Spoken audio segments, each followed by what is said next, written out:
Hello, xin chào các bạn, Mi Game đã quay trở lại rồi đây. Nếu có người hỏi các ông rằng đâu là series game kinh dị mà các ông ưa thích nhất thì các ông sẽ trả lời là con game nào ạ? Tôi thì thích nhiều series lắm, nhưng mà phải bắt buộc chọn một thì tôi sẽ chọn Silent Hill. Mặc dù đã rất lâu rồi, Silent Hill không xuất hiện trên thị trường game, nhưng cái tên này vẫn chưa bao giờ là ngưng hot cả. Lôi đại một cái danh sách những tựa game hay nhất mọi thời đại, hay những series game kinh dị hay nhất lịch sử, hay những danh sách đại loại như thế, thì không thể nào lại thiếu đi cái tên Silent Hill cả. Điều khiến Silent Hill trở nên nổi tiếng chính là cái chất kinh dị từ sâu thẳm nội tâm con người, từ cốt truyện ẩn chứa những đau thương cho quá khứ. Và khi nhắc đến Silent Hill thì không thể nào bỏ qua những con quái vật tại ngọn đồi câm lặng này. Khác với những giống loài quái vật trong game kinh dị khác, mỗi quái vật trong Silent Hill đều mang trong mình những ý nghĩa và tác động khác nhau lên từng người bước chân vào thị trấn Silent Hill. Và không dài dòng lôi thôi nữa, hôm nay video của chúng ta sẽ là top 10 những con quái vật ấn tượng nhất series game Silent Hill. Bây giờ thì vào game thế nào. Lưu ý, video có khá nội dung spoil cũng như một số hình ảnh kinh dị gây mất ngủ. Anh em nhớ chuẩn bị tâm lý vững vàng trước khi xem nha.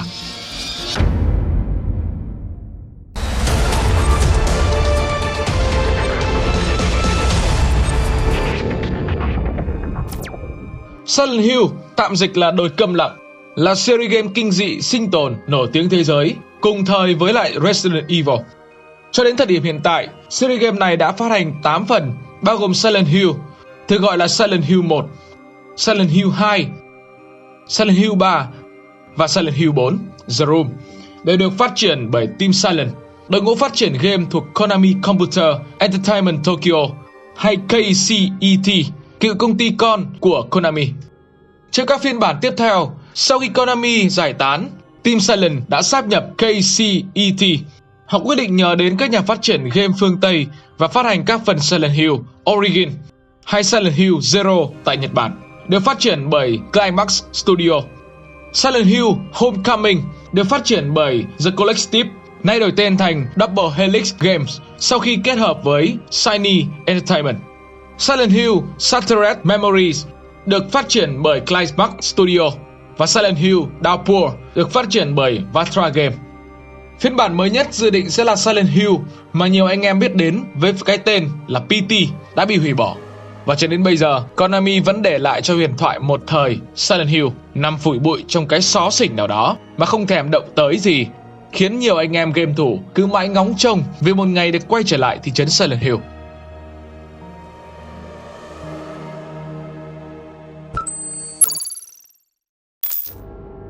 Silent Hill là một thành phố du lịch giả tưởng ở Mỹ, nằm bên hồ Toluca với những cảnh đẹp thơ mộng, u buồn. Đó từng là một nơi linh thiêng và là thánh địa của người Mỹ bản xứ. Họ tin rằng linh hồn của những vị tổ tiên sống ở đây hài hòa cùng với linh hồn cây cỏ. Tất cả chấm hết sau khi những người da trắng từ châu Âu đến và tiêu diệt những chủ nhân thực sự của vùng đất này. Những người định cư mới lập nên Silent Hill vào khoảng thời gian trước năm 1800. Từ khi thành lập và trong suốt chiều dài lịch sử của thị trấn cho đến bây giờ, Silent Hill gắn liền với những tội ác rồng rợn. Thời gian trôi qua, những sự kiện kỳ lạ vẫn thường xảy ra tại Silent Hill, như công dân biến mất một cách khó hiểu, con tàu mang tên The Little Baroness, tiểu nam tước phu nhân, cũng mất tích bí ẩn trên hồ Toluca, hay thị trưởng thành phố chết đột ngột. Dường như Silent Hill nắm giữ một sức mạnh bí ẩn, ma quái, kinh hoàng, khiến người dân rời bỏ thành phố. Silent Hill đã trở thành một thành phố ma thực sự khi gần như không còn một bóng người nào ở đây. Với màn sương mù huyền ảo luôn bao trùm lên cả thành phố. Có người nói rằng nơi đây vốn dĩ khi xưa là đất nghĩa địa, nó chính là cánh cổng dẫn tới địa ngục. Những người đi lạc đến đây sẽ bị tước đoạt linh hồn, hay bị chính những thứ kỳ lạ nơi này giết và bắt mất. Khủng khiếp hơn, tồn tại song song với Silent Hill thường ngày là một thế giới kỳ lạ đầy những con quái vật thường xuất hiện sau màn sương mù. Người ta gọi đó là Fog World, thế giới trong sương, và Other World, thế giới bên kia. Chúng thường xuất hiện sau một tiếng còi báo giải. Song song với lịch sử phát triển và văn hóa của thành phố Silent Hill, cần nhắc tới giáo hội The Order, một giáo hội bệnh hoạn ở Silent Hill tin vào ngày tận thế. The Order xuất hiện xuyên suốt series game kinh dị này và là nguyên nhân sâu xa cho phần lớn mọi sự xung đột. Chúng thực hiện những nghi lễ hiến tế, giết người một cách tàn bạo để gia tăng sức mạnh. Điển hình là những nạn nhân như Alexa Gillespie trong Silent Hill và Silent Hill Origin, Harry Mason trong Silent Hill 3, hay Joe Bartlett Scarlet Flick và Nora Holloway trong Silent Hill Homecoming. Trai trẻ Wishall của The Order là một nơi trá hình mà ở đó chúng nhồi nhét vào đầu bọn trẻ những ý tưởng điên rồ, biến những đứa trẻ thành những con quỷ dữ, mà điển hình chính là tên giết người hàng loạt Walter Sullivan trong Silent Hill 4 The Room. Giáo phái này tôn thờ các vị thần bao gồm Samael hay The God, xuất hiện trong Silent Hill và Silent Hill 3. Vantien xuất hiện trong Silent Hill 3, Metatron, Lobsang-Vith và Suchibara. Hôm nay mình sẽ chọn ra một số con quái vật ấn tượng nhất về ngoại hình cũng như ý nghĩa tồn tại trong các phần Silent Hill 1, 2, 3, 4 và Silent Hill Homecoming. Trước khi đi vào phân tích thì mình sẽ giới thiệu sơ qua nội dung các phần game để anh em có thể hiểu được ý nghĩa của từng con quái vật đối với cốt truyện của từng phần. Trong Silent Hill 1, người chơi sẽ theo chân nhân vật chính Harry Mason. Anh cùng đứa con gái nuôi Cherry Mason đang lái xe qua ngoại ô Silent Hill thì gặp tai nạn. Tỉnh dậy sau tai nạn, Harry không còn thấy Cherry. Anh đi vào Silent Hill với hy vọng tìm lại đứa con nuôi thân yêu đang bị lạc đâu đó trong thế giới ma quỷ của thành phố mù sương, gần như không một bóng người. Harry phát hiện ra đằng sau đó là cả một sự thật khủng khiếp về một giáo phái bí ẩn tiến hành nghi lễ thiến tế linh hồn để triệu hồi thần Samael, hay còn biết đến với cái tên The God, bằng cách thiêu sống đứa trẻ Alexa Gillespie. Do có khả năng tâm linh đặc biệt nên Alexa đã sống sót được. Sau đó linh hồn Alexa tách ra làm đôi và một phần nhập vào đứa bé có tên là Cherry. Silent Hill 2 được đánh giá là một trong những câu chuyện hay nhất trong các phần Silent Hill. Game dẫn người chơi theo nhân vật chính James Sutherland. Anh nhận được một bức thư đề tên Mary, người vợ của anh đã mất 3 năm trước bởi một căn bệnh khủng khiếp, nói rằng cô đang đợi anh ở một nơi đặc biệt cho Silent Hill. Mary trong thời gian đang bệnh đã nói với James rằng khi cô khỏi bệnh, cả hai hãy cùng nhau quay lại Silent Hill, thành phố từng gắn liền với kỷ niệm đẹp giữa họ. Tuy nhiên khi James quay trở lại, Mary đã không còn. Silent Hill bây giờ gần như không còn một bóng người, với màn sương mù dày đặc bao trùm tất cả. Silent Hill 3 là sự tiếp nối câu chuyện của Silent Hill 1, lấy bối cảnh 17 năm sau đó. Đây là lần đầu tiên nhân vật chính là nữ, cô gái trẻ Heather Mason. Heather là con gái nuôi của nhân vật chính Harry Mason trong Silent Hill, và cô chính là sự tái sinh của Alexa Gillespie, Cherry Mason, phần cuối của Silent Hill. Đã 17 năm trôi qua, nhưng The Order vẫn không ngừng tìm kiếm Harry để trả thù và đòi lại đứa bé là linh vật hiến tế của bọn chúng. Sau khi Harry bị The Order sát hại, lòng cô ngập tràn đau khổ, thù hận và bấn loạn. Định mệnh trớ trêu đẩy Heather trở về Silent Hill để khám phá ra bí mật khủng khiếp bị che giấu suốt những năm tháng qua mà cô là tâm điểm của câu chuyện. Heather quyết tâm tìm ra kẻ chủ mưu cũng như trả lời cho hai câu hỏi lớn. Chuyện gì đã và đang xảy ra trong cơn ác mộng không có điểm kết thúc này? Và điều gì đã thất lạc trong tiềm thức của Heather mà giờ đây cơn ác mộng này muốn cô phải nhớ lại? Không giống 3 phiên bản trước và cả các phiên bản sau lấy bối cảnh tại thành phố Silent Hill. Silent Hill 4 The Room lấy bối cảnh tại thành phố giả tưởng South Ashfield, cách Silent Hill không xa, và nhân vật chính là Henry Townsend, người đang cố gắng tìm cách thoát khỏi căn phòng 302, dường như bị một lời nguyền làm cho nó thay đổi một cách ma quái. Điện thoại bị cắt, hàng xóm không nghe được anh gọi, cửa sổ thì bị gắn chặt bởi một thế lực huyền bí, còn cửa chính bị những vòng xích đan kín khóa chặt. Trên đó ghi dòng chữ "Đừng ra ngoài, Walter". Trong khi cố gắng tìm kiếm lối thoát trong tuyệt vọng, Henry phát hiện ra một lỗ hổng trong phòng tắm. Có vẻ đó là lối thoát duy nhất. Thế nhưng thật sự cuộc đi tìm lối thoát khỏi căn phòng bí ẩn 302 lại là một hành trình nguy hiểm và khủng khiếp hơn những gì Henry có thể tưởng tượng. Sự thật về căn phòng 302 và thân phận của kẻ đã nhốt Henry dần dần được mở ra. Câu chuyện Silent Hill Homecoming xoay quanh người lính trẻ Alex Shepard. Sau thời gian dài nằm dưỡng thương và trải qua hàng loạt cơn ác mộng khó giải thích, Alex nhận được tin dữ rằng em trai Joshua Shepard của anh đột ngột mất tích. Ngay lập tức, anh lên đường trở về thị trấn quê nhà Shepard Glen. Thị trấn này cũng nằm bên bờ hồ Toluca, rất gần Silent Hill. Về đến nhà, anh thấy mẹ đang trong tình trạng căng trương lực, còn cha anh thì đã đi tìm Josh.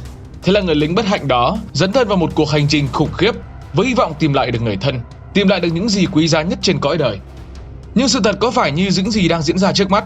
Anh dần dần khám phá ra những bí ẩn kinh hoàng của 4 dòng họ thành lập nên thị trấn Safetland là Safet, Ballet, Flix và Holloway, cũng như là cả sự thật về chính con người của anh. Ok, giới thiệu vậy đủ rồi. Giờ chúng ta sẽ vào phần chính của video là phân tích những con quái vật trong series game Silent Hill thôi.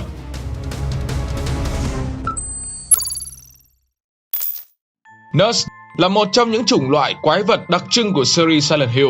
Mặc dù hình dạng qua từng phiên bản có một vài sự khác biệt, nhưng Nurse vẫn mang một số đặc điểm chung nhất định, như gương mặt nát bét và dáng đi giật khực theo phong cách ma của Nhật Bản.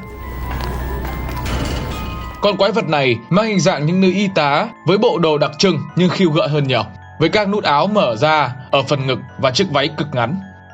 Nurse thể hiện cho ham muốn tình dục của James khi vợ mình ốm liệt giường thông qua những phần cơ thể mà chúng để lộ ra. Hơn nữa, khi một con quái vật này chết đi, nó sẽ vô thức dạng hai chân ra ngoài. Trong những ngày Mary bệnh liệt giường, tôi nghĩ rằng trong lúc James đi chăm sóc cho Mary, thì trong giây phút nào đó, anh cũng đã có những suy nghĩ không đúng đắn với những cô y tá luôn đi qua lại trong bệnh viện. Việc đó dẫn đến anh nhìn thấy những con quái vật mang hình hài y tá trong thị trấn Silent Hill. Chắc có lẽ bởi vậy mà hình ảnh quái vật Nurse trong Silent Hill hay được mang vào trong những cốt truyện tranh hay hoạt hình Nhật Bản. Còn chuyện nào hay phim nào thì mấy ông tự search đi, tôi không nói đâu nha. Cũng như bao dị vật trong thế giới Silent Hill, Aphysia là hiện thân cho tội ác của con người. Aphysia có thiết kế gồm nhiều phần thân thể phụ nữ được nối liền với nhau, tạo hình thù giống như một con rết hoặc sâu gióm, với chân là những cánh tay mọc ra khắp nơi trên cơ thể của con boss này. Aphysia thực chất là hiện thân của Nora Holloway, người đã bị mẹ của mình xiết cổ cho đến chết, nhằm mục đích hiến dâng cho giáo hội The Order. Những bàn tay quấn quanh cơ thể và bịt miệng của Aphysia cũng là sự miêu tả cho cách thức mà bà mẹ của Nora đã giết chết cô. Việc Aphysia không có mắt cũng cho biết cảnh Nora bị giết. Thông thường khi ai đó rơi vào cơn bất tỉnh thì phổi sẽ tự động tìm dưỡng khí, khiến người ta không thể ngạt thở. Nhưng việc Aphysia không có mắt ý chỉ Nora tiếp tục bóp cổ khi cô bé bất tỉnh. Chứng minh hơn nữa bằng việc hai cánh tay bao quanh mồm. Aphysia cũng là thể hiện của chú sâu gióm trong Alice in Wonderland, cuốn sách mà Nora ưa thích.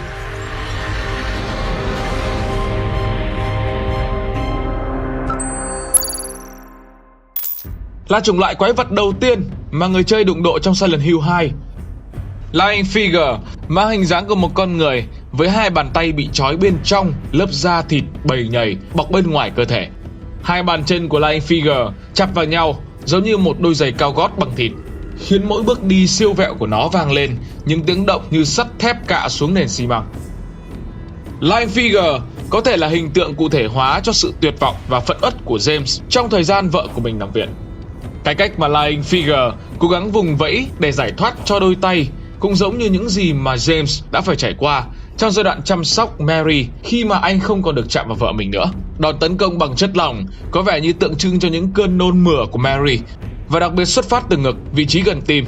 Có thể suy đoán rằng những người thân thiết nhất với Mary, đặc biệt là James, cũng là những người thường xuyên phải hứng chịu sự giận dữ của Mary khi cô luôn phải chịu dằn vặt bởi bệnh tật và cáu gắt với tất cả mọi người xung quanh mình.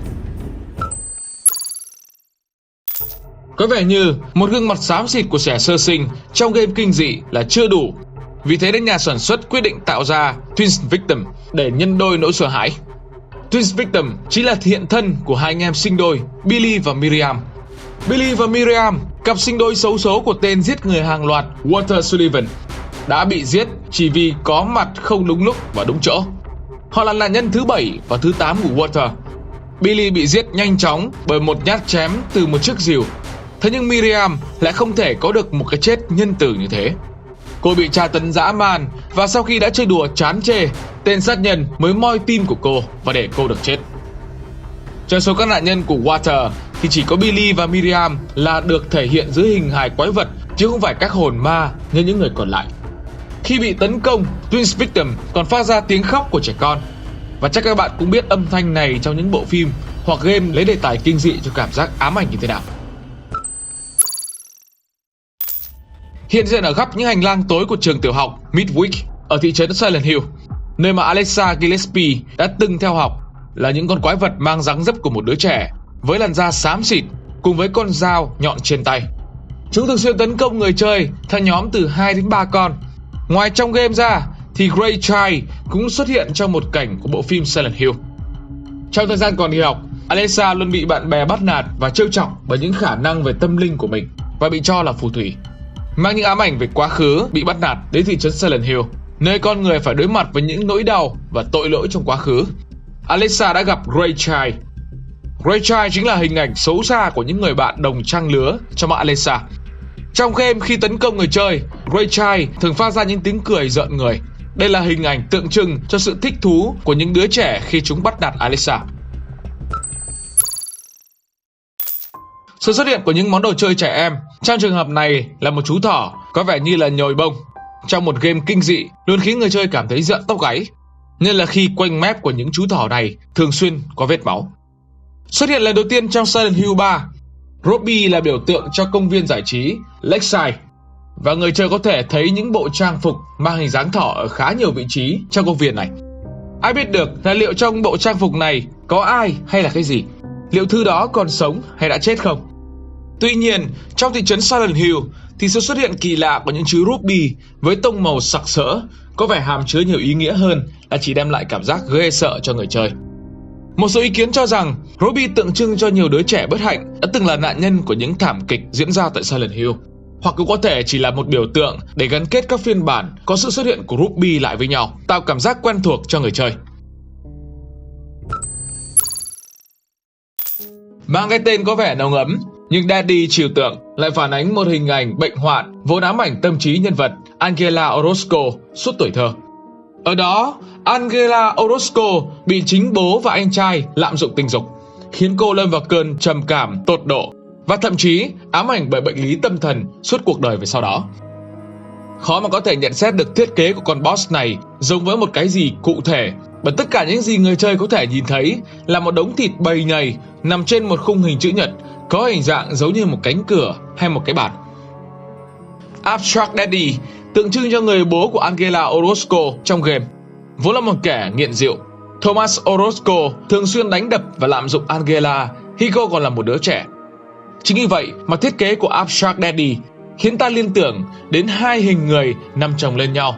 Phần hình dưới tượng trưng cho Angela đang vùng vẫy thoát khỏi sự kiểm soát của hình hài nằm trên là bố của cô.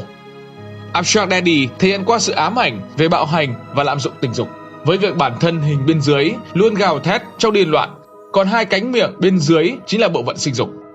Con quái vật này chính là ám ảnh của tuổi thơ Angela khi cô ta sợ hãi đàn ông, bị chính cha và anh trai mình lạm dụng. Nó còn thể hiện qua căn phòng với những bức tường thịt đi kèm các lỗ tròn và những thứ thò ra thụt vào, đánh dấu cho những lần mà Angela bị lạm dụng khi còn nhỏ. Tuy chỉ xuất hiện duy nhất trong phần game Silent Hill 3, thế nhưng ấn tượng mà Valentine để lại thì không hề thua kém so với những con quái vật khác bởi sự bí ẩn của nó. Người chơi không trực tiếp đụng độ Valentine, nhưng xuyên suốt trò chơi có thể cảm nhận được sự theo dõi của Valentine đối với nhân vật chính, Hunter.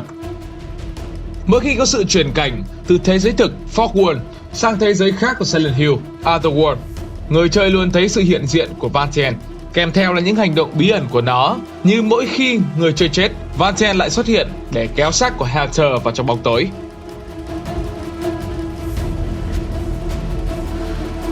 Valentine được cho là người trông coi Otherworld, thế giới đầy rẫy những kinh hoàng mà các nhân vật chính của series bị rơi vào.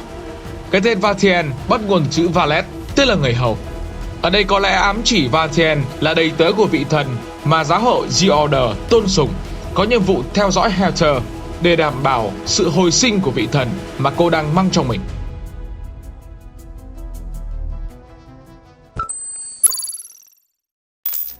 Có thể dễ dàng nhận ra Mannequin được tạo thành từ hai nửa dưới của thân hình phụ nữ ghép lại với nhau. Trong đó một đôi chân sẽ đóng vai trò giữ thăng bằng, còn hai chân còn lại sẽ tấn công người chơi.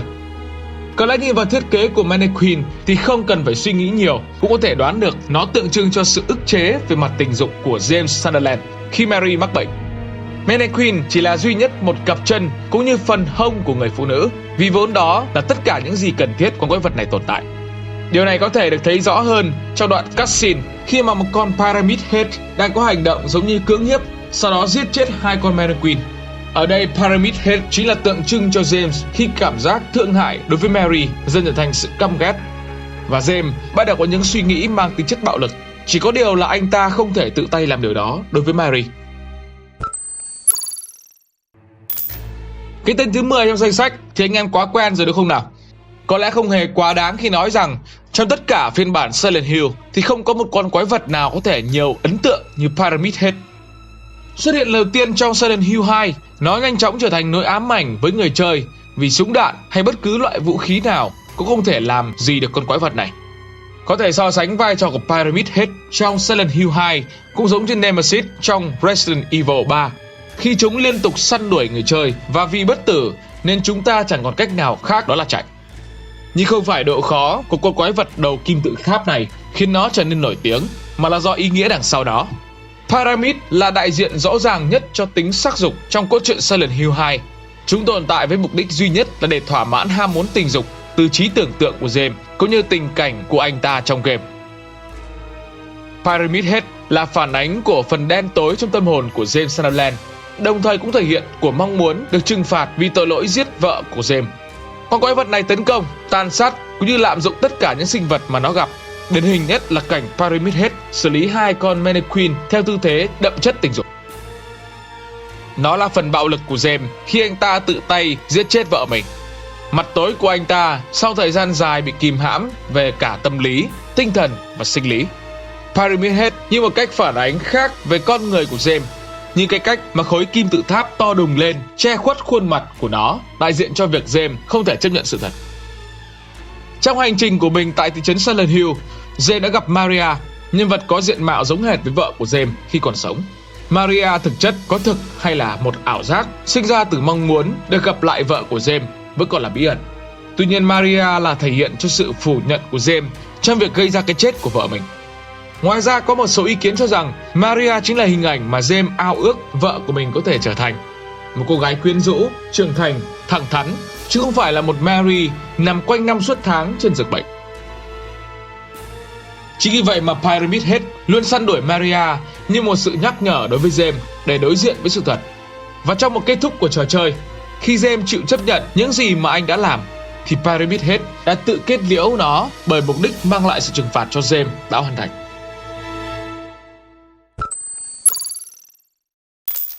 Ok, vừa rồi là danh sách những con quái vật mà theo Mi-game nghĩ rằng nó có hình dáng đặc biệt và ý nghĩa tồn tại trong series Silent Hill cũng đặc biệt không kém. Bạn cảm thấy ấn tượng với con quái vật nào nhất ạ? Mặc dù Silent Hill đã im hơi lặng tiếng khá lâu, nhưng Mi-game tin rằng không chỉ có mình mà còn rất nhiều anh em game thủ ở ngoài kia vẫn đang mong chờ sự trở lại của Silent Hill, một huyền thoại kinh dị chỉ đang ngủ quên và không biết khi nào mới tỉnh giấc. Và nếu bạn muốn tụi mình tiếp tục làm video về Silent Hill hay bất kỳ tựa game nào thì đừng ngần ngại để lại comment cho Mi-game biết nha. Và đừng quên khung giờ 18 giờ thứ hai, thứ tư, thứ sáu mỗi tuần để đón chờ video mới của tụi mình. Nếu thấy video này hay và bổ ích, đừng quên ấn like, share cũng như subscribe cho kênh Mi-game để tụi mình có động lực làm thêm nhiều video nữa cho anh em nha. Còn bây giờ thì xin chào và hẹn gặp lại.